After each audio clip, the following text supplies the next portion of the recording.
Hi, my name is Emily Burgos. I'm Lucito's aunt, and I'm here to tell you a bit about what it takes to become a PA for Career Day.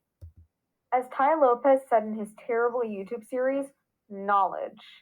I strive to use my knowledge and skills to advocate and help people get to where they want to be. This is because of my knowledge and social interests. My knowledge interest means that education and achievement are important to me, and that is incorporated to my purpose through using my knowledge and skills. My social interest means that trust and communication are important to me, and I thrive in an environment where I can help others. I'm able to do that as a PA. I went to school for years to hone my knowledge and skills to do what I love to do best, help others towards a better future. I found my path because my wife is a nurse, also a viable career choice, and she encouraged me to pursue my dreams. I learned what it truly means to help someone and how beautiful it is to watch people grow from her. For those of you who don't know, a PA is a mid level healthcare provider. PAs almost act as doctors that work under other doctors. We make patients' treatment plans, prescribe medications, and direct the nurses when it comes to what needs to be done with the patients. My journey to becoming a PA was long, arduous, and expensive. It took many years of good grades and experience in medicine to get to where I am today. To become a PA, the biggest hurdle is getting into PA school. That means getting your direct patient care hours, particularly in something that's hands on, to learn as much as you can about medicine and to stay competitive. Getting high scores on your GRE and Casper and keeping your GPA up.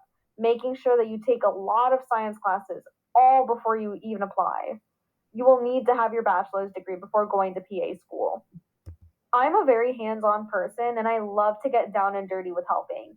That's why I decided that I wanted to get my patient care experience as an RT or a respiratory therapist.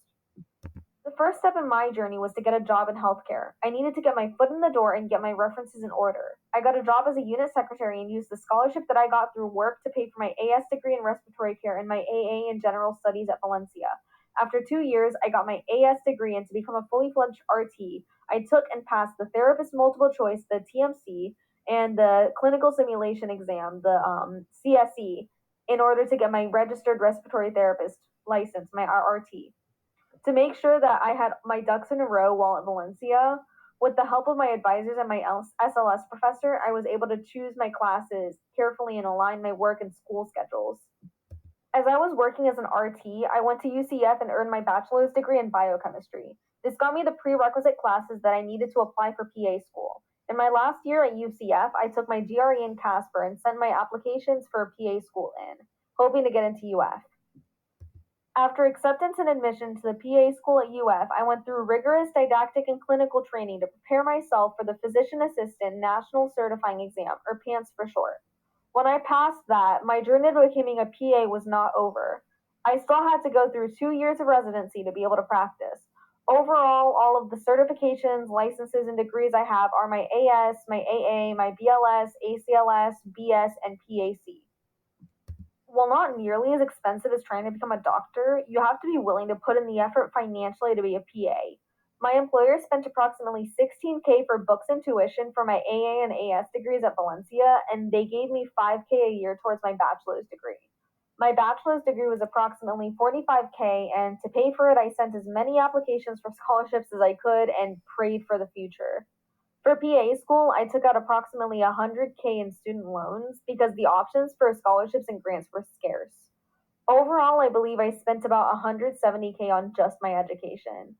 This doesn't take into consideration rent or anything else I had to pay monthly or yearly or even my car. Now that I'm a PA, to stay successful in my field, I must have strong communication, listening, and interpersonal skills while also being compassionate. This is to be able to work with hospital staff to coordinate care and discuss diagnosis and care plans to patients and family members without alarming them. You're going to be talking about like very sensitive material. PAs must also have strong analytical and problem solving abilities, a detail oriented personality, and the ability to multitask and work under pressure because we need to be able to diagnose, develop a care plan, treat, and communicate in a timely manner while also staying on our toes for new or worsening symptoms because honestly, anything can happen. Now that I've given the class a run through of how I got to where I am today, do you all have any questions?